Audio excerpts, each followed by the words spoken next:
மகாராஷ்டிரா மற்றும் ஜார்க்கண்ட் தேர்தல்கள் நிறைவடைந்திருக்கின்றன. 6 மணிக்கு வாக்குப்பதிவு நிறைவடைந்ததோடு 6:30 மணிக்கு மேலே எக்ஸிட் போல்ஸ் அப்படின்னு சொல்லக்கூடிய தேர்தலுக்கு பிந்தைய கருத்து கணிப்புகள் வெளியாகி வருகின்றன. நாம திரையில பார்த்து கொண்டிருக்கக்கூடியது பிமார்க் நிறுவனம் வெளியிட்டிருக்கக்கூடிய தேர்தலுக்கு பிந்தைய கருத்து கணிப்பு. இதன்படி பாஜக கூட்டணி 137 முதல் 157 இடங்களை கைப்பற்றும் அப்படின்னும், காங்கிரஸ், சிவசேனா, என்சிபி அடங்கிய அந்த கூட்டணி அப்படிங்கிறது 126 முதல் 146 இடங்களை கைப்பற்றும் அப்படின்னும், இதுல ஒரு பாஜக கூட்டணிக்கே ஒரு எட்ஜ் இருக்கிறதாக, பாஜகவும் சிவசேனால ஒரு பகுதியான ஏக்நாத் ஷிண்டேவும் என்சிபியில் ஒரு பகுதியான அஜித் பவாரும் சேர்ந்து நிற்கக்கூடிய ஒரு கூட்டணி மகாயுதி அப்படின்னு அந்த கூட்டணி அழைக்கிறாங்க. அந்த கூட்டணிக்கு பெரும்பான்மை பெறுவதற்கான வாய்ப்புகள் தென்படுகிறது. 288 தொகுதிகள் மொத்தம் மகாராஷ்டிரால இருக்கு. அதுல பாதிக்கு பாதினா 145 இடங்களாவது வெற்றி பெற்றால் மெஜாரிட்டி அப்படிங்கிற நிலையில தற்போது தேசிய ஜனநாயக கூட்டணிக்கு, பாஜக கூட்டணிக்கு அந்த வாய்ப்பு இருப்பதாக பிமார்க்குடைய கருத்து கணிப்பு தெரிவித்ததை பார்த்தோம். ரிப்பப்ளிக் டிவியில அந்த கருத்து கணிப்பும் அதே விஷயத்தை தான் தெரிவிக்கிறது. தற்போது வந்திருக்கக்கூடிய தேர்தலுக்கு பிந்தைய கருத்து கணிப்பு முடிவுகளின்படி பாஜக கூட்டணிக்கு வெல்வதற்கான வாய்ப்பு இருப்பதாக தெரிகிறது. இன்னும் அடுத்தடுத்த நிறுவனங்கள் நிறைய பேர் தேசிய அளவில் சர்வே செய்யக்கூடியவர்கள் இது போன்ற தேர்தலுக்கு பிந்தைய கருத்து கணிப்புகளை வெளியிடுவாங்க. அதை எல்லாமே நம்ம தொடர்ந்து பார்க்கவிருக்கின்றோம். நம்மோடு தற்போது பத்திரிகையாளர் திரு பிரியன் தொலைபேசி வாயில இணைகின்றார். திரு பிரியன், வணக்கம். இந்த கருத்து கணிப்புகள் ஒவ்வொன்றாக வர தொடங்கி இருக்கு. முதல் கருத்து கணிப்புல நமக்கு பிஜேபி கூட்டணிக்கு ஒரு எட்ஜ் இருக்கிற மாதிரி தெரிகிறது. அவங்க மெஜாரிட்டிக்கான வாய்ப்பு இருக்கிறது போல தெரிகிறது. உங்கள் முதற்கட்ட பார்வைகள் திரு பிரியன். இல்ல, பொதுவா பாத்தீங்கன்னா இந்த மகாயுதி அலையன்ஸ் இருக்கு இல்லையா, பிஜேபியோட அலையன்ஸ், அது ஏற்கனவே ஆட்சியில் இருக்கிற ஒரு அலையன்ஸ். அது ஆட்சியில் இருக்கும்போது அவங்க பல்வேறு சலுகைகள், உரிமை தேவை போன்ற விஷயங்கள், அப்புறம் இப்ப இருக்கிற ஷிண்டே அவர்கள் இளைஞர்களுக்கு, அப்புறம் மாணவர்களுக்கு பலவித திட்டங்கள் விவசாயிகளுக்கு எல்லாம் பண்ணியிருக்காரு. அதை வைத்துக்கொண்டு அவர்கள் பிரச்சாரத்தை முன்னெடுத்தாங்க. அதே மாதிரி காங்கிரஸ் மகாவிகாஸ் அகாடி அவர்கள் ஆட்சியுடைய ஃபெயிலியூர், அன்எம்ப்ளாய்மெண்ட், விலைவாசி போன்ற விஷயங்கள், அப்புறம் விவசாயிகளுடைய பிரச்சனைகள், சோயாபீன் விவசாயிகளுடைய பிரச்சனைகள், இந்த மாதிரி விஷயங்கள் எடுத்தாங்க. பட் பிஜேபியோட பிரச்சாரம் கொஞ்சம் எஃபெக்டிவா இருந்ததுக்கு காரணம் அவங்க கொஞ்சம் ஒரு பிரச்சாரத்தை வேறு மாதிரியாக, அதாவது நம்ம இந்துக்களை ஒன்றுபடுத்தணுன்ற மாதிரியான ஒரு விஷயத்த, மத ரீதியான பிரச்சாரத்தை கையில் எடுத்தாங்க. காங்கிரஸ் ஜாதிவாரி கணக்கெடுப்புன்னு சொல்றதை அவங்க வேற விதமா அதை திருப்பி இந்துக்களை பிளவுபடுத்துறாங்கன்ற மாதிரியான ஒரு விஷயத்தை கொண்டு போயிட்டு, நம்ம பிரிந்திருந்தால் நம்ம அழிந்து போவோம், நம்ம ஒன்னா இருந்தா சேஃபா இருப்போம்ன்ற மாதிரி பிரைம் மினிஸ்டர் எல்லாருமே ஒரு பிரச்சாரத்தை கையில் எடுத்தாங்க. முஸ்லீம்களுக்கு கோட்டா கொடுக்க மாட்டோம் போன்ற விஷயங்கள்லாம் கையில் எடுத்தாங்க. அவங்க கிட்ட கொஞ்சம் அதிகாரம், பணபலம் போன்ற விஷயங்கள் இருந்தது. அதே சமயம் இந்த பக்கம் பாத்தீங்கன்னா மகாவிகாஸ் அகாடிக்கு என்னன்னா, அவங்களுக்கு மராத்தாக்களுடைய ஆதரவு அவங்களுக்கு இருக்கு. ஏன்னா பாஜக ஜெயிச்சாங்கன்னா மராத்தா சிஎம் இருக்க மாட்டாங்கன்னு அங்க ஒரு பேச்சு இருக்கிறதுனால, மராத்தாஸ் 33% இருக்கிற மராத்தாஸ் மகாராஷ்டிரா அரசியல், பொருளாதாரம் மற்றும் அரசியல், கூட்டுறவு போன்ற துறைகள் ரொம்ப வலுவா இருக்காங்க. அவங்க என்ன நினைக்கிறாங்க, பிஜேபி ஆட்சிக்கு மகாராஷ்டிரா மராத்தா சீஃப் மினிஸ்டர் வரமாட்டாரு அப்படின்னு நினைக்கிறாங்க. ஷிண்டேக்கு அவங்க கொடுக்க மாட்டாங்க பிஜேபி இந்த வாட்டி.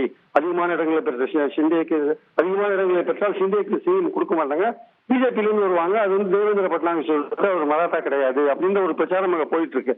அதே மாதிரி ஷிண்டேவும் அஜித் பவாரும் துரோகம் பண்ணிட்டாங்க, அவங்களுக்கு ஒரு பாடம் கற்பிக்க வேண்டும் என்று மராத்தாக்கள் நினைக்கிறார்கள். அதே மாதிரி சிவாஜி சிலை இருந்தது போன்ற சென்டிமெண்ட் இருக்கு. சோ விவசாயிகள் பிரச்சனை ஒரு பக்கம் ஓடிட்டு இருக்கு. மராத்தாவோட இடஒதுக்கீடு பிரச்சனை பெரிய ஒரு விஷயமா, அந்த பல்லாண்டுகள தொடர் பிரச்சனை இந்த வாட்டி ரொம்ப மோசமா பாஜகவுக்கு எதிராக திரும்ப வாய்ப்பும் இருக்காங்க. ஓபிசி நம்ம நினைக்கிறாங்க, நம்மளுடைய கோட்டா பறிவு விடுமா நினைக்கிறாங்க. மராத்தா தனியாக கோட்டா கேட்கறாங்க. இதே மாதிரியான விஷயங்கள் போயிட்டு இருக்கும்போது ரெண்டு தரப்புல பிஜேபியோட கேம்பெயின் ஆர்எஸ்எஸ் உடைய சென்ட்ரிக்கா இருந்தது. ஏன்னா நாக்பூர் ஆர்எஸ்எஸ் ஹெட் குவார்டர்ஸா இருக்கிறதுனால அங்க ஆர்எஸ்எஸ் வீட்டுக்கு வீடு போய் பிரச்சாரம் போன்ற விஷயங்கள்லாம் கையில் எடுத்ததுனால அவங்களுடைய பிரச்சாரம் ரொம்ப எஃபெக்டிவா இருந்தது என்பது உண்மை. அதே சமயம் உத்தவ் தாக்கரே போன்றவர்கள் அவங்களுக்கும் ஒரு பிரச்சார பலம் இருந்தது. ஆனா அவங்க கிட்ட பணபலம் இல்லாதனால அவங்களுடைய பிரச்சார பலம் அவ்வளவு தூரம் எஃபெக்டிவா இல்லைன்ற மாதிரியான ஒரு பேச்சு இருக்கு. ஆனா இந்த கருத்து கணிப்புகள்லாம் பார்க்கும்போது ஒரு கிட்டத்தட்ட ரெண்டுமே கிட்டத்தட்ட சம பலத்துல இருக்கிற மாதிரியோ இல்ல கொஞ்சம் ஒரு 15 சீட்டு முன்னே இருக்கிற மாதிரியான விஷயங்கள் தான் இருக்கிறத நம்ம பாக்குறோம் நம்ம. ஆனால் இந்த கருத்து கணிப்புகள் நம்ம அப்படியே எடுத்துக்க முடியாது. ஏன்னா கடந்த காலத்துல ஹரியானா கருத்து கணிப்பெல்லாம் பார்த்தோம் நம்ம, அங்கேயே சரியா அது ஒர்க் அவுட் ஆகல. அதனால இந்த போட்டி பலமா இருக்குன்றதுதான் இந்த கருத்து கணிப்புகள் சொல்ற விஷயம். என்னன்னா போட்டி பலமா இருக்கும் அப்படின்றதுதான். இந்த கருத்து கணிப்பு நம்ம அப்படியே எடுத்துக்க வேண்டாம். ஏன்னா வேறு பல எமோஷனல் இஷ்யூஸ்லாம் இன்வால்வ் ஆயிருக்கிறதுனால ஓட்டர்கள் எப்படி ஓட்டு போட்டுப்பாங்கன்றதை நம்ம பொறுத்து தான் பார்க்கணும். திரு பிரியன், இந்த கருத்து கணிப்புகள் சரியாக இருக்குமே? ஆனால் இப்போதைக்கு இப்ப நம்ம வந்து CNN நெட்வொர்க் 18 கருத்து கணிப்பையும் பார்க்கிறோம். 154 இடங்கள் பாஜக கூட்டணிக்கு கொடுக்குறாங்க. அதே போல இன்னொரு கருத்து கணிப்புல 150ல இருந்து 170 இடங்கள் வரைக்கும் கூட பாஜக கூட்டணிக்கு கொடுக்குறாங்க. இது உண்மையாக இருக்குமே ஆனால் இந்த கூட்டணியில் இருக்கக்கூடிய ஏக்நாத் ஷிண்டே பிரிவுக்கும் இல்ல அஜித் பவாருக்கும் கூடுதல் இடங்கள் கிடைக்குமே ஆனால் என்சிபி சிவசேனாவுடைய அடுத்த கட்ட அந்த கட்சிகளுடைய எதிர்காலம் அப்படிங்கிறது எப்படி மாறும்? முக்கியமா ரொம்ப முக்கியமான கேள்வி கேட்டீங்க. சப்போஸ் பிஜேபி அதிக 148 இடங்கள்ல போட்டி போடுற பிஜேபி அதிகமான இடங்கள்ல வின் பண்றதுக்கான வாய்ப்பு இருக்கு. அதே சமயம் பாத்தீங்கன்னா கிட்டத்தட்ட ஒரு 85-86 இடங்கள்ல போட்டி போடுற ஷிண்டே குரூப் 60 இடங்களும் 50 இடங்களும் வெற்றி பெறாங்கன்னு வச்சுக்கோங்க. சப்போஸ் இருக்கிற எக்ஸிஸ்டிங் சீஃப் மினிஸ்டருக்கு நீங்க கொடுக்கலன்னா அவர் மராட்டா வேற இருக்காரு, அவருக்கு நீங்க குடுக்கல வச்சுக்கோங்க, நிச்சயமா அதுல ஒரு பிரச்சனை வரதான் செய்யும். இல்ல ஷிண்டே அல்லது அஜித் பவார் இவங்க 2 பேருமே நீங்க நம்ப முடியாது. அவங்க எப்ப மதியம் தாண்டி வெளியில போவாங்கன்றது நம்ப முடியாது. சோ ஷிண்டேக்கு சிஎம் போஸ்ட் கொடுக்கலன்னா அவர் கட்சியை பிரேக் பண்ணிட்டு மறுபடியும் காங்கிரஸ் கூட்டணியில் சேரத்துக்கான வாய்ப்பு இருக்கு. அதே மாதிரி அஜித் குமாருடைய அவர் வைக்கிற டிமாண்ட்ஸ் எல்லாம் நீங்க நிறைவேற்றலைன்னா அவரும் டக்குன்னு மாறி போறதுக்கான வாய்ப்புகள் இருக்கு. அதனால மகாராஷ்டிரா பாலிடிக்ஸ்ல ஓட்டு போடுறது ஒரு பக்கம், ஜெயிக்கிறது ஒரு பக்கம் இருந்தா கூட தேர்தல் முடிஞ்ச பிறகு அந்த ரிசல்ட்ஸ் எல்லாம் தெரிஞ்ச பிறகு ஷிண்டேவுக்கும் அஜித் பவாருக்கான முக்கியத்துவம் ஏதாவது குறைஞ்சதுன்னா அவங்க நிச்சயமாக கட்சி மாறுவதற்கான அணிகள் மாறுவதற்கான வாய்ப்புகள் அதிகமா இருக்குன்னு நான் பாக்குறேன். அவர்களுக்கு பதவியை காப்பாற்றிக் கொள்வதற்கு அல்லது பதவியில தக்க வைத்துக் கொள்வதற்கு அவர்கள் அணி மாறுவது மகாராஷ்டிரா அரசியல் அஜித் பவாருக்கும் ஷிண்டேக்கும் சகஜமான ஒரு விஷயம் என்பது என் கருத்து. ஓகே, நம்ம தொடர்ந்து பேசுவோம். திரு பிரியன், நம்மோடு தற்போது காங்கிரஸ் கட்சியின் சார்பில் திரு திருச்சி வேலுசாமி அவர்கள் இணைந்திருக்கின்றார். திரு வேலுசாமி, வணக்கம். மகாராஷ்டிராவுடைய முதற்கட்ட எக்ஸிட் போல்ஸ் பார்த்து வரீங்க, எப்படி தெரிகிறது? ஹரியானாவோட ரிப்பீட் போல தெரியுதோ? ஹரியானால காங்கிரஸ் கூட்டணி ஜெயிச்சிரும் எதிர்பார்க்கப்பட்டது, பிஜேபி ஆட்சி அமைச்சது. மகாராஷ்டிராலையும் இப்போ பிஜேபி முந்துவது போல தெரிகிறது. உங்கள் பார்வை? அப்ப தேர்தல் முடிவை இப்பவே நீங்க சொல்லிட்டீங்கம்மா. ஹரியானாவில் காங்கிரஸ் ஜெயிக்கணும் இப்போ எக்ஸிட் போல் சொன்னாங்க, ஆனா பிஜேபி ஜெயிச்சது.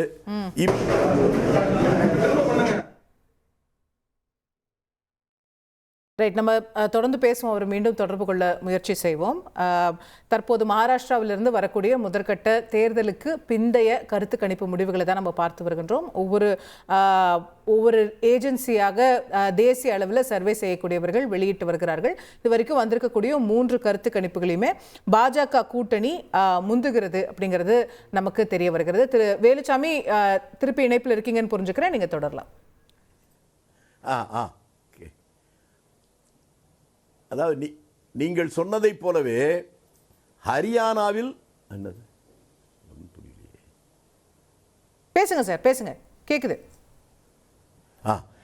ஹரியானாவில் காங்கிரஸ் தான் லீடிங்ல இருக்கு அப்படின்னு வந்துச்சு, ஆனா ஆட்சியை பிஜேபி பிடிச்சது. இப்போ இங்க பாஜக முன்னணியில் இருக்குன்னு போடுறாங்க, அதனால ஆட்சியை காங்கிரஸ் பிடிக்க போகுது. அதுதான் நீங்க சொல்ல வந்தீங்கன்னு நினைக்கிறேன். அப்படியா நடக்க போகுது? ஏன்னா மகாராஷ்டிரா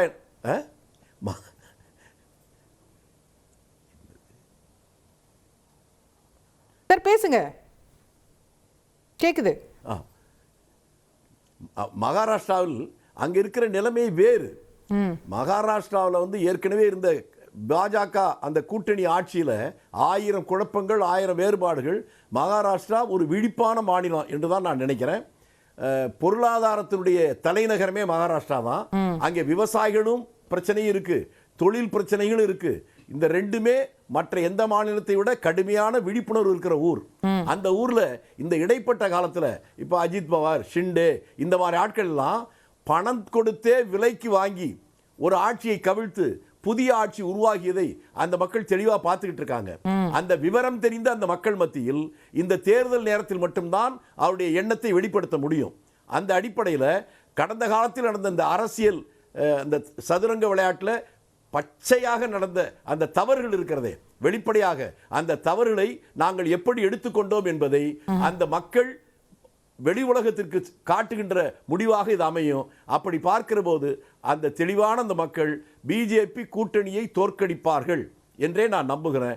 இந்த கருத்து கணிப்பு நீங்களே சொன்ன மாதிரி யார் முன்னாடி வர்றாங்கன்னு சொல்றாங்களோ அது பின்னணியில் போறதும் பின்னணியில் இருக்காங்கன்னு சொல்றாங்க, முன்னணி வருவதெல்லாம் கடந்த காலத்திலையும் பார்த்திருக்கிறோம்.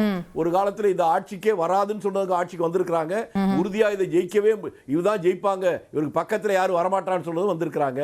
அதனால இந்த எக்ஸிட் போல் என்பது பொதுவாக இப்போதைக்கு நம்ம பேசுவதற்கு பயன்படுமே ஒழிய அதுவே முடிவாக நினைத்து நாம் பேச முடியாது. அங்க இருக்கிற யதார்த்த நிலை என்பது கடந்த சமீப காலத்தில் அந்த மகாராஷ்டிரா மாநில மக்களையே அவமானப்படுத்துகிற வரையில் மற்ற மாநில மக்களை பார்க்கிற போது அவர்களே வெட்கி குனிகின்ற வகையில் அந்த ஒரு ஆட்சி, புதிய ஆட்சியை உருவாக்குவதற்கு பாஜகவும் அவர்களுக்கு துணை போனவர்களும் நடந்து கொண்ட விதம் இருக்கிறதே, அதில் வேதனை அடைகின்ற அந்த மராட்டிய மக்கள் உறுதியாக ஒரு நல்ல தெளிவான முடிவை பாஜகவுக்கு எதிரான முடிவைத்தான் எடுப்பார்கள் என்று நான் திடமாக நம்புறேன். ஓகே, அது உங்களுடைய நம்பிக்கை. நம்ம அஃப்கோர்ஸ் இன்னும் 2-3 நாள்ல முடிவுகளே வந்துட போகுது, நம்ம அதில் பார்க்க போறோம். பட் ஒரு விமர்சனம், உங்களுடைய மகா விகாஸ் அகாதி இருக்கு இல்லையா, உங்க உத்தவ் தாக்கரே மற்றும் சரத் பவார் மற்றும் காங்கிரஸ் சேர்ந்திருக்கக்கூடிய அந்த கூட்டணி, அதுல ஒரு விமர்சனம் என்ன வச்சாங்கன்னா, இந்த சீட் அலோகேஷன்ல 3 பேருக்குள்ள நிறைய சிக்கல்கள் இருந்தது. இவங்க தொகுதி அவங்க கேட்டாங்க, அவங்க தொகுதி இவங்க கேட்டாங்க. சரியான அளவில் சரியான இடங்கள்ல யாருக்கு எங்க ஸ்ட்ரென்த் இருக்கோ அந்த இடங்கள்ல போட்டி போடல. அந்த சீட் அலோகேஷன்ல 3 பேருக்குள்ள ஒரு சிக்கல் இருந்ததுன்னு அப்படி இருந்ததா? அதாவது ஒரே கட்சியிலேயே ஒரு தொகுதியில ஒருத்தர் தான் கேட்பாருங்கிறதெல்லாம் இல்லை, பல பேர் கேட்பாங்க. அப்ப கூட்டணி என்கிற போது ஒரு தொகுதியை பல கட்சிகள் கேட்பது இயற்கை தான். அந்த அறிவித்ததற்கு பின்னாலே அந்த தொண்டர்கள், அந்த கட்சி தலைவர்கள் எப்படி செயல்பட்டார்கள் என்பதுதான் ரொம்ப ரொம்ப முக்கியம். நீங்க அப்படி பாத்தீங்கன்னா அதுல ஒரு மிக நல்ல ஒரு அம்சம், அதை நீங்க கவனிக்க தவறிட்டீங்க. உத்தவ் தாக்கரே அவர் இங்க ஒரு பலமான மனிதர் தான். ஆனால் தேர்தல் அறிவித்த உடனேயே நான் முதலமைச்சராக ஆவதற்கு இந்த தேர்தலுடைய முடிவாக நான் நினைக்கல, எனக்கு ஒரே தேவைதான் அவர் முதலமைச்சர் ஆகலன்னு சொல்லி தானே சார் உங்க கூடயே வந்தாரு. முதல்வராக இருங்கள், அவர் முதலமைச்சர் ஆகணும்னு சொல்லி தானே உங்க கூடயே வந்தாரு. அவர் சொன்ன அந்த அவர் கொடுத்த அறிக்கையை நீங்க மறந்துட்டு பேசுறீங்க. இந்த தேர்தல் அறிவிக்கிற உடனேயே நான் முதலமைச்சராவது என்னுடைய நோக்கம் இல்லை, அப்படிதான் சார் சொல்லுவாங்க. சரத்பவார் காங்கிரஸ் ஆகட்டும். ஓஹோ, சரத்பவார் என்ன சொல்றாரு வெளியில சொன்னதான் எங்களுக்கு தெரியும். உத்தவ் தாக்கரே என்ன சொல்றாரு அதான் தெரியும். தனியா மனசுக்குள்ள என்ன நினைக்கிறாங்க எப்படிமா இல்ல சார், உத்தவ் தாக்கரே பிஜேபி கூட்டணியில இதே தான் சொன்னாரு. அங்க யாரும் சொல்றாங்களா? ஷிண்டே சொல்றாரா? உத்தவ் தாக்கரே பிஜேபியோட இருக்கும்போது எங்களுக்கு வேண்டாம் சொல்லி அவங்க யாரா சொல்லிருக்காங்களா? ஆக வெளிய வந்து என்ன பண்ணாரு, என்எஸ்சி ஆர்சிஎம் ஆக்குறாங்க. அந்த அறிவிப்பு கூட இந்த கூட்டணிக்கு ஒரு பலம். அந்த உத்தவ் தாக்கரேடைய அறிவிப்பே ஒரு பலம் என்று நான் சொல்றேன். அந்த கூட்டணியில யாரும் சொல்லலையே, அதை சொல்லுங்க. பேருக்கு கூட சொல்ல தயாரா இல்ல அவங்க. அதனால உத்தவ் தாக்கரே ஒரு நல்ல ஓப்பனிங் கொடுத்தாரு. அதுல அந்த தேர்தல் தெளிவாக போய் கொண்டிருப்பதாகவே நம்புறேன். தேர்தல் போலிங் முடிஞ்சிருச்சு. இந்த ரிசல்ட் வர்றதுக்கு முன்னாலே இப்பவே நாங்க மகிழ்ச்சியை ஆரம்பிச்சிட்டோம். அதுல கூடுதலா இதை மட்டும் நீங்க சொல்லிட்டு இருந்தாலும், ஏற்கனவே பேசின பல பேட்டிகள்ல என்ன டபுள் டிஜிட்டே தாண்டல, நீங்க ட்ரிபிள் டிஜிட் எங்க வரவே இல்லை அப்படின்னு சொன்னீங்களே, அந்த ட்ரிபிள் டிஜிட் இப்பவே வந்துருச்சு, நீங்க எடுத்துக்கலாம். 5 லட்சம் வாக்குகளுக்கு மேல வித்தியாசத்துல வயநாட்டுல ஜெயிச்ச உடனேயே 99-100 ஆயிடும். அது கூட ஒரு புதிய மாற்றத்தை உருவாக்க வழி இருக்கு. இந்த தேர்தல் முடிவுகள் அடுத்து வரப்போகிற நாட்டில் இருக்கக்கூடிய அரசியல் மாற்றத்திற்கு ஒரு நல்ல துவக்கமாக அமைவதற்காக வாய்ப்பு இருக்கிறது. பேசுவோம் சார். நம்மோடு தற்போது பாரதிய ஜனதா கட்சியின் சார்பில் திரு ப்ரொஃபசர் ஸ்ரீனிவாசன் அவர்கள் இணைந்திருக்கின்றார். திரு ஸ்ரீனிவாசன் வணக்கம். முதற்கட்ட நம்ம எக்ஸிட் போல்ஸை பார்க்கிறோம். பாஜக கூட்டணிக்கு ஃபேவரான ரிசல்ட்ஸ் மகாராஷ்டிரால வந்து கொண்டிருக்கிறதை பார்க்கிறோம். ஆனா காங்கிரஸ் மறுக்கிறது. எப்படி ஹரியானால காங்கிரஸ் ஜெயிக்கும்னு சொல்லி பிஜேபி ஜெயிச்சதோ இப்ப ரிவர்ஸா நடக்கும்னு எதிர்பார்க்கறாங்க. இல்ல, அவங்க 23ஆம் தேதி தேர்தல் முடிவுகள் வர வரைக்கும் மாலை 5 மணி வரைக்கும் கூட எடுத்துட்டு தான் இருப்பாங்க. மகாராஷ்டிரா மாத்திரம் இல்ல, ஜார்க்கண்ட்லயும் அறுதி பெரும்பான்மையுடன் பாரதிய ஜனதா கட்சி வெற்றி பெற போறோம். 2 மாநிலங்களுமே பாரதிய ஜனதா கட்சி வசம் தான் வரப்போகிறது.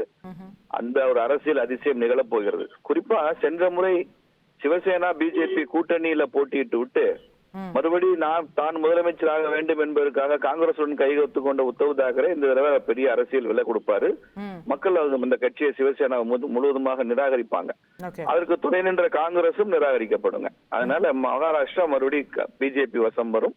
ஆனா ஜார்க்கண்டுமே ரொம்ப நல்லா இருக்கு, ரொம்பவே நல்லா இருக்கு ஜார்க்கண்ட். காங்கிரஸ் சொல்லக்கூடிய ஒரு பாயிண்ட் பாருங்க, இப்ப நீங்க வந்து ஆட்சியில இருக்கக்கூடிய கூட்டணியா மகாராஷ்டிரால இருக்கீங்க. அப்ப ஏக்நாத் ஷிண்டேயோட பெர்ஃபார்மன்ஸ் எந்த அளவுக்கு இருக்குன்னு மக்கள் எவாலுவேட் பண்ணுவாங்க. இயல்பா அவருக்கு ஒரு ஆன்டி இன்கம்பன்சி இருக்கும். இதுக்கு ஒரு உத்தவ் தாக்கரே போலயோ இதுக்கு முன்னாடி இருந்த மகாராஷ்டிரா முதல்வர்கள் போலயோ ஒரு கரிஸ்மேட்டிக் ஃபிகரா அவர் பார்க்கப்படல. ஸோ அந்த நெகட்டிவ்ஸ் எல்லாம் இருக்கும்போது எப்படி மீண்டும் ஆட்சிக்கு வருவீங்க அப்படின்றத சொல்ல முடியும் உறுதியான்ற கேள்வி இருக்குல்ல. ஹரியானால இதே தான் சொன்னாங்க. அவர் மனோகர்லால் கட்டாரியா வந்து முதலமைச்சராக இருக்கிற வரைக்கும் அவர் ஒரு கரிஸ்மேட்டிக் லீடர், அவர் பின்னால மக்கள் என்ன சொன்னாலும் கேட்பாங்க என்ற நிலை தான். ஆனால் அவர் மத்திய அமைச்சராகி அங்கே ஒரு சாதாரணமா வெளியில ரொம்ப பாப்புலர் இல்லாத ஒருத்தர் தான் முதலமைச்சராக கட்சி நியமித்தது. அற்புதமாக பணியாற்றினார், மக்கள் ஏற்றுக்கொண்டார்கள். அப்படி ஒன்னும் அவர் பாப்புலர் இல்லைங்கிறதுனால ஹரியானாவுடைய முடிவுகள் வேறு மாதிரி போகலையே. அதனால இந்த பாப்புலாரிட்டிங்கிறதுலாம் sometimes it becomes no value, அது ஒரு பெரிய காரணமாக சொல்லப்படுவதில்லை. அதனால நிச்சயமாக மகாராஷ்டிரால பிஜேபி தான் ஜெயிக்குங்கிறதுல எந்த விதமான சந்தேகம் இல்லை. ரெண்டாவது, ஏக்நாத் ஷிண்டே மாத்திரம் இங்க களத்தில் இல்லையே, பிஜேபியினுடைய பெரிய பெரிய தலைவர்கள் இருக்காங்க. நிதின் கட்கரி அந்த மாநிலத்தை சேர்ந்தவர் தான், பியூஷ் கோயல் அந்த மாநிலத்தை சேர்ந்தவர் தான், பட்னவிஸ் அந்த தேவேந்திர பட்னவிஸ் அவர்கள் அந்த மாவட்டத்தை சேர்ந்தவர் தான். இந்த மாதிரி பெரிய ஜாம்பவான்களை கொண்ட கட்சி இல்லையா மகாராஷ்டிரா பிஜேபி. அவங்களுக்கு எல்லாம் ஒரு பெரிய பொலிட்டிக்கல் வெயிட் இருக்குல்ல. இதெல்லாம் சேர்ந்துதான் தேர்தல் முடிவுகளை வந்து இன்ஃப்ளூயன்ஸ் பண்ணும். பிஜேபின்றதோட வெயிட் அப்படிங்கிறது, உங்க தலைவர்களோட வெயிட் அப்படிங்கிறது ஒரு பக்கம் இருந்தாலும் கூட, யார் உண்மையான சிவசேனா யார் உண்மையான என்சிபி அப்படிங்கிற குழப்பமும் அப்படிங்கிற ஒரு யுத்தமும் கூட இந்த களத்துல இருக்கிறத நம்ம பாக்குறோம்ல. சோ இப்போ உத்தவ் தாக்கரேக்கும் ஏக்நாத் ஷிண்டேக்கும் உள்ள போட்டி, அஜித் பவாருக்கும் சரத் பவாருக்கும் உள்ள போட்டியில ஒரிஜினல் தான் வெற்றி பெறுவாங்க, இவங்கெல்லாம் பிரிஞ்சிட்டு வந்தவங்க அப்படின்ற ஒரு பார்வை உங்க கூட்டணி கட்சிகள் மேல இருக்கு. யார் உண்மையான என்சிபி யார் உண்மையான சிவசேனான்னு அந்தந்த கட்சி சார்ந்த தொண்டர்கள் தான் முடிவு பண்ணுவாங்க. மக்கள் அங்கீகாரம் யாருக்கு இருக்குன்றதும் தேர்தல்ல முக்கியம் இல்லையா? மக்கள் ஆதரவு யாருக்கு இருக்குன்றத இந்த தேர்தல்ல தெரிய வரும். உண்மையான சிவசேனா யாருன்றத சிவசேனா தொண்டர்கள் முடிவு செய்துவாங்க, அதுல நாங்க தலையிட மாட்டோம். மக்கள் யார் பக்கம் இருக்காங்க உண்மையான காங்கிரஸோட கூற்று என்னன்னா, உத்தவ் தாக்கரே தான் சிவசேனா, ஏக்நாத் ஷிண்டே பிஜேபியின் சதியால் பிரிக்கப்பட்டு வெளியே வந்தவர், அப்ப மக்கள் அவரை ஆதரிக்க மாட்டாங்கன்னு சொல்றாங்க. அதான் அவங்களோட பாயிண்ட். அப்ப உண்மையான சிவசேனாவை நிராகரிப்பாங்கன்னு அர்த்தம் மக்கள். ஏக்நாத் ஷிண்டே தலைமையிலான சிவசேனாவை ஏத்துக்கொள்ள தயாரா இருக்காங்கன்னு அர்த்தம். தொண்டர்கள் தான் கட்சி எது, அதுல உண்மை எது போலி எது நிர்ணயிக்கணும். மக்களுக்கு வந்து தங்களுக்கு ஆதரவாக மக்கள் நலனுக்காக செயல்படுகிற தலைவர் யாருன்னு தான் மக்கள் தேர்தலை தீர்மானிப்பாங்க. அந்த தேர்தல் முடிவுகள் ஷிண்டேக்கு ஆதரவா வரும். இல்ல, ஆனா நம்ம நாடாளுமன்ற தேர்தல் முடிவுகளை பார்க்கும்போது அதுல வந்து சரத்பவாருடைய அணிக்கும் உத்தவ் தாக்கரே அணிக்கும் அவங்களுக்கும் தானே அதிகமான ஆதரவு இருந்ததை பார்க்க முடிந்தது. அது ஏன் சட்டமன்றத்துல தொடராது? எக்ஸிட் போல்ல இப்படி பிஜேபி ஜெயிக்கும்ன்ற மாதிரியான இது தேர்தல் முடிவு இல்லையா சார்? எக்ஸிட் போல் தானே. ஹரியானால அப்படிதான் வந்துச்சு, அத நீங்க ஏத்துக்கொள்ளல. இப்ப மகாராஷ்டிரால சரியா வந்துட்டு இருக்கு, இதையும் ஏத்துக்க மாட்டேன்றீங்க. இல்ல நான் வந்து நாடாளுமன்ற தேர்தல்ல வந்த தேர்தல் முடிவுகள் அடிப்படையில கேக்குறேன். அது அப்போல இருந்து இப்போ மே மாசத்துக்கும் செப்டம்பர் நவம்பர் மாசத்துக்கும் என்ன மாறி இருக்குன்னு கேக்குறேன். கவர்னன்ஸ் தான் அற்புதமாக கவர்னன்ஸ் நடந்துட்டு இருக்கு. அதுக்கப்புறம் நிறைய வெல்ஃபேர் ஸ்கீம்ஸ் அறிவிக்கப்பட்டிருக்கு. நாடாளுமன்ற தேர்தல் மே மாதமே முடிஞ்சிருச்சு. மே மாதத்துக்கும் நவம்பர் மாதத்துக்கும் இடையில நிறைய நலத்திட்டங்கள் அறிவிக்கப்பட்டிருக்குது. அந்த அடிப்படையில மக்கள் மறுபடியும் ஏக்நாத் ஷிண்டே விரும்புவாங்க, பிஜேபியை விரும்புவாங்க அப்படிங்கிறது தான் எதிர்பார்ப்பு. ரெண்டாவது, தொண்டர்கள் கடுமையா வேலை செய்யறாங்க. தமிழ்நாட்டுல இருந்தும் நாங்க நிறைய பேர் மகாராஷ்டிராக்கு அனுப்பிச்சு வச்சோம், அங்க போய் நிறைய பேர் வேலை செஞ்சவங்க இருக்காங்க. அவங்களுடைய ஃபீட்பேக்குமே ரொம்ப என்கரேஜிங்கா இருக்கு. களம் வந்து தலைகீழா மாறி இருக்குன்னு சொல்றாங்க.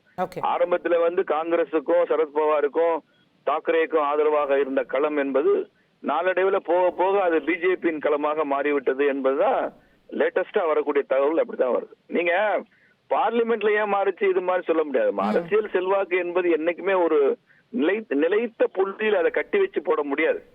என்னைக்குமே அரசியல் செல்வாக்கு மக்கள் ஆதரவுன்றது ஏற்ற இறக்கங்கள் இருந்துட்டு தான் இருக்கும். பார்லிமெண்ட்ல ஏற்றம் இருந்தது, இறக்கம் இருந்தது, சட்டமன்றத்துல ஏற்றம் இருக்கும்ங்கிறத நான் சொல்ல வர கருத்து. ரைட், ஓகே, நன்றி ப்ரொஃபசர். நிகழ்ச்சியில் இணைந்ததற்கு ஒரு சிறிய இடைவேளை எடுக்க இருக்கின்றோம். இடைவேளைக்கு பிறகு இன்னும் மேலும் பல நிறுவனங்களுடைய கருத்து கணிப்புகள் வந்த வண்ணம் இருக்கின்றன. ஜார்க்கண்ட் மாநிலத்தினுடைய முதற்கட்ட கருத்து கணிப்புகளும் வருகின்றன. பீப்புள்ஸ் பல்ஸ் பாஜக கூட்டணி தான் அங்க வெற்றி பெறும் அப்படிங்கிறதையும் அவங்களுடைய தேர்தலுக்கு பிந்தைய கருத்து கணிப்பில் சொல்லியிருக்காங்க அப்படிங்கிறத பார்க்கின்றோம். மகாராஷ்டிராவில் தொடர்ந்து வந்து கொண்டிருக்கக்கூடிய கருத்து கணிப்பிலையும் பார்த்து வருகின்றோம். இப்போதைக்கு 2 மாநிலங்களும் ஜார்க்கண்ட், மகாராஷ்டிரா இரண்டிலுமே பாஜக கூட்டணி முந்துகிறது என்று தேர்தலுக்கு பிந்தைய கருத்து கணிப்புகள் சொல்கிறது. மேலும் விரிவான தகவல்களுடன் பாஜக கூட்டணி முந்துகிறது அப்படிங்கிறது தான் ஓவராலா வரக்கூடிய செய்தியாக இருக்கிறது. பிமார்க்குடைய கருத்து கணிப்புல 137 முதல் 157 இடங்கள் பாஜக கூட்டணிக்கும், 126 முதல் 146 இடங்கள் காங்கிரஸ் கூட்டணிக்கும் கொடுக்கப்பட்டிருக்கிறது. பெரும்பான்மைக்கு தேவை 145 என்பது குறிப்பிடத்தக்கது. அதே போல அடுத்தடுத்த கருத்து கணிப்புகளையும் நம்ம தொடர்ந்து பார்க்கலாம். ரிபப்ளிக் டிவியோடைய கருத்து கணிப்புகளும் கிட்டத்தட்ட அதே நம்பர்ஸ் வந்திருக்கு.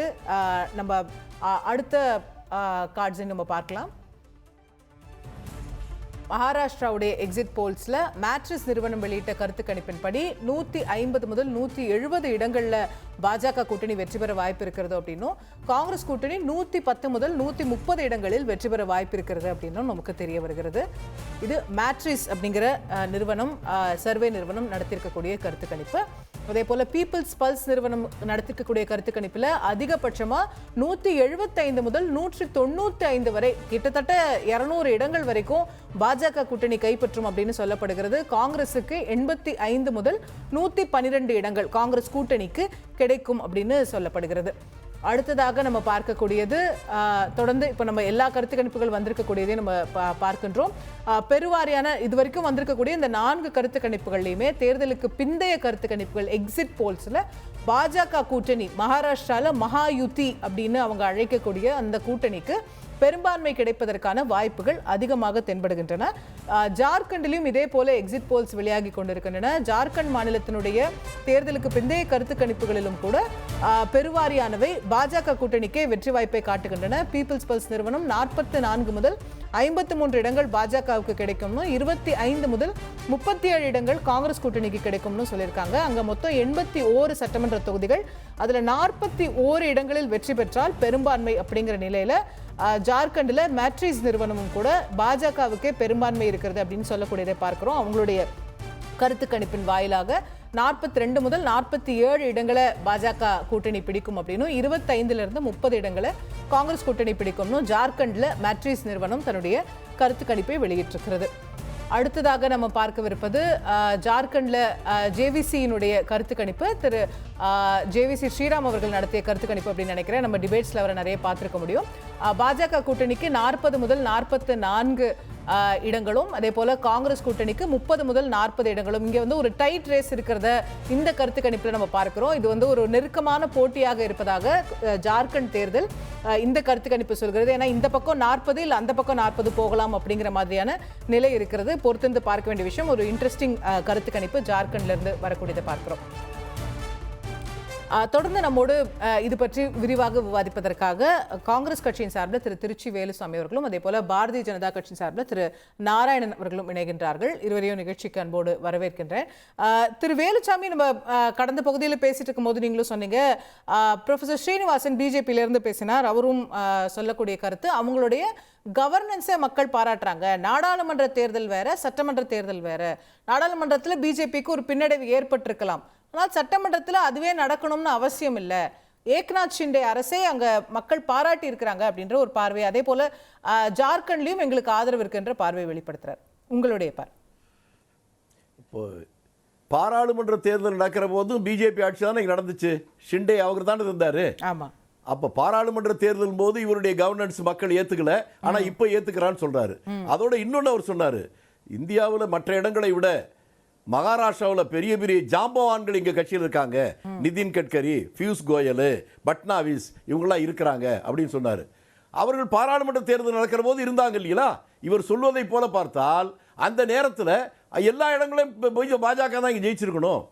அங்க இருக்கிற நிலைமையே, அங்க இருக்கிற ஷிண்டேயோ அல்லது அஜித் பவரோ அவர்கள் கடந்த காலத்தில் அவருடைய நடவடிக்கை அவர்களை எப்படி பாஜக பயன்படுத்தியது என்பதை அந்த மக்கள் உன்னிப்பாக கவனிக்கிறாங்க. நான் முன்னாலே சொன்னதை போல இந்தியாவிலேயே ஒரு மாநிலத்தில் சம அளவுக்கு விவசாயமும் தொழில்துறையும் சம அளவுக்கு முன்னேறி இருக்கிற ஒரு மாநிலம் என்பது மகாராஷ்டிரா. அந்த மகாராஷ்டிராவில் ரெண்டுமே இன்றைக்கு பாதிக்கப்பட்டிருக்கு. விவசாயம் மிக மோசமாக பாதிக்கப்பட்டிருக்கு, தொழில்துறையும் அதே போல கஷ்டத்தில் இருக்கோம். இன்றைக்கு யாருமே நிம்மதியாக இல்லாத ஒரு நிலைமை போய்கிட்டு இருக்கிற போது அந்த மக்கள் இதை ஆதரிப்பார்கள் என்று நான் எதிர்பார்க்கல.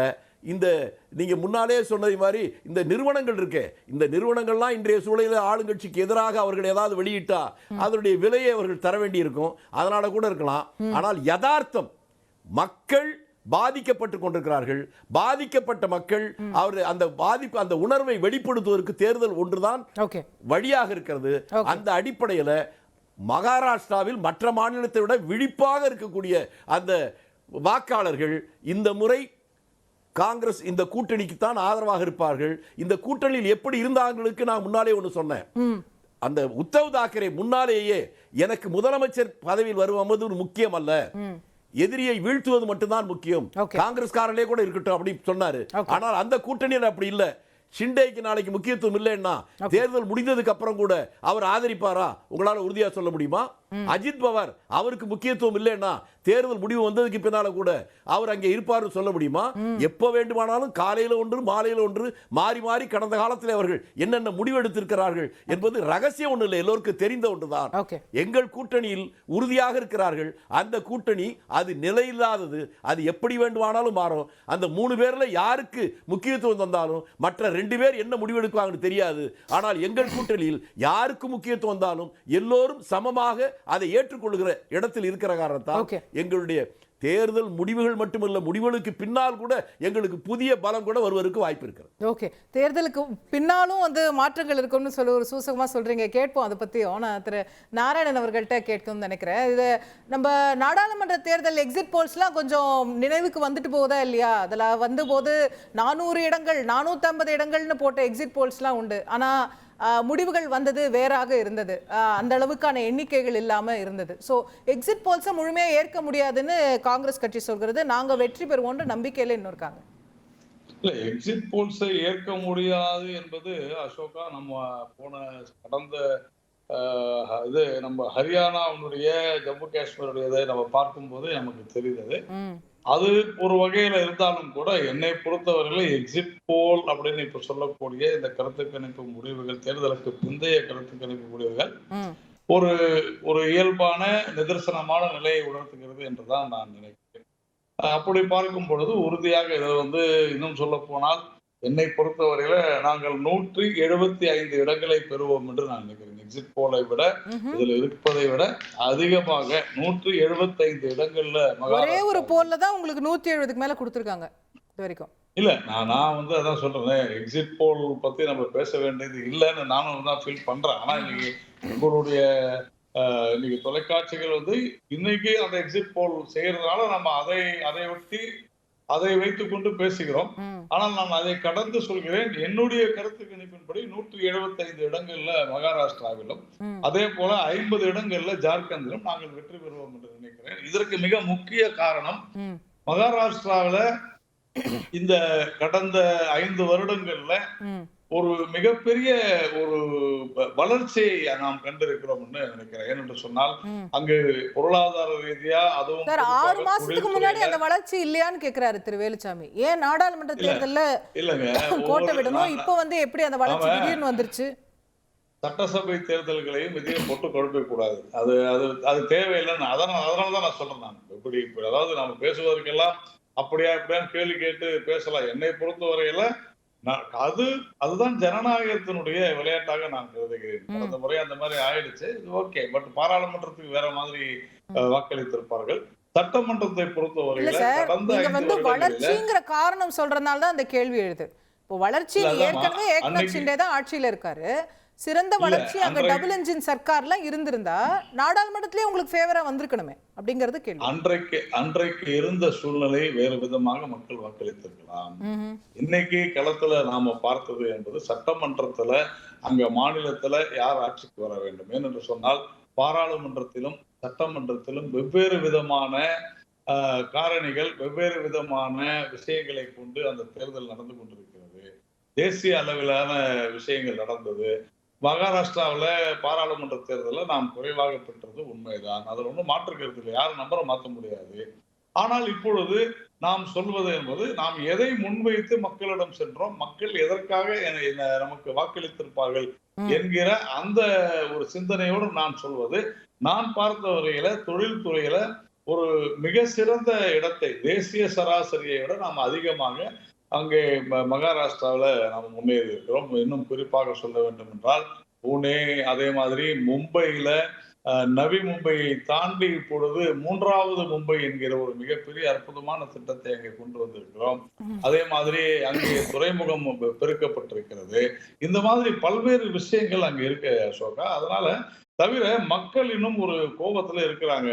ஏன்னா சென்ற முறை கிட்டத்தட்ட 105 இடங்கள்ல பாரதிய ஜனதா கட்சி வெற்றி பெற்றது. 105 இடங்கள்ல 152 இடங்கள்ல போட்டியிட்டு 105 இடங்கள்ல வெற்றி பெற்றோம்.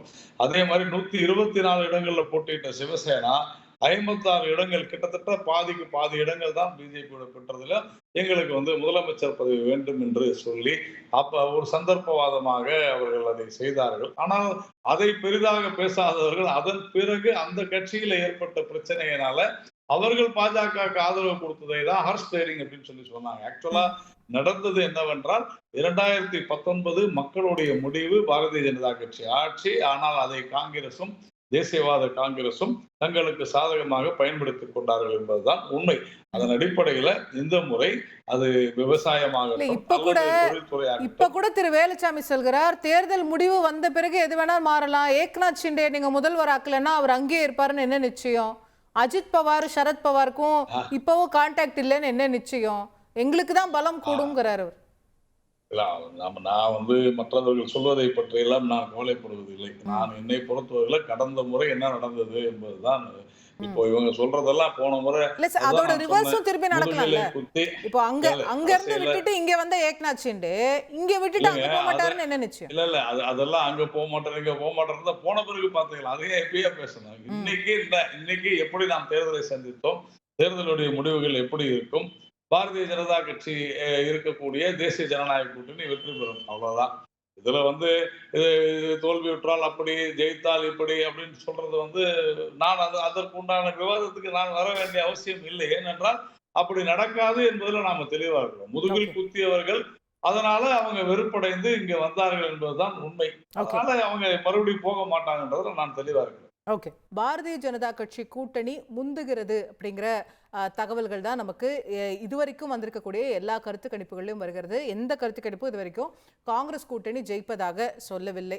ஹரியானாவை தொடர்ந்து மகாராஷ்டிரா, ஜார்க்கண்டிலும் வெற்றியை பதிவு செய்யக்கூடிய நிலையில தற்போது பிஜேபி இருக்கிறது அப்படிங்கிறது தான் இந்த எக்ஸிட் போல் சொல்லக்கூடியது. அஃப்கோர்ஸ் இதே தான் நடக்க போகுதா 23ஆம் தேதி அப்படிங்கிறத நம்ம பொறுத்திருந்து தான் பார்க்கணும்.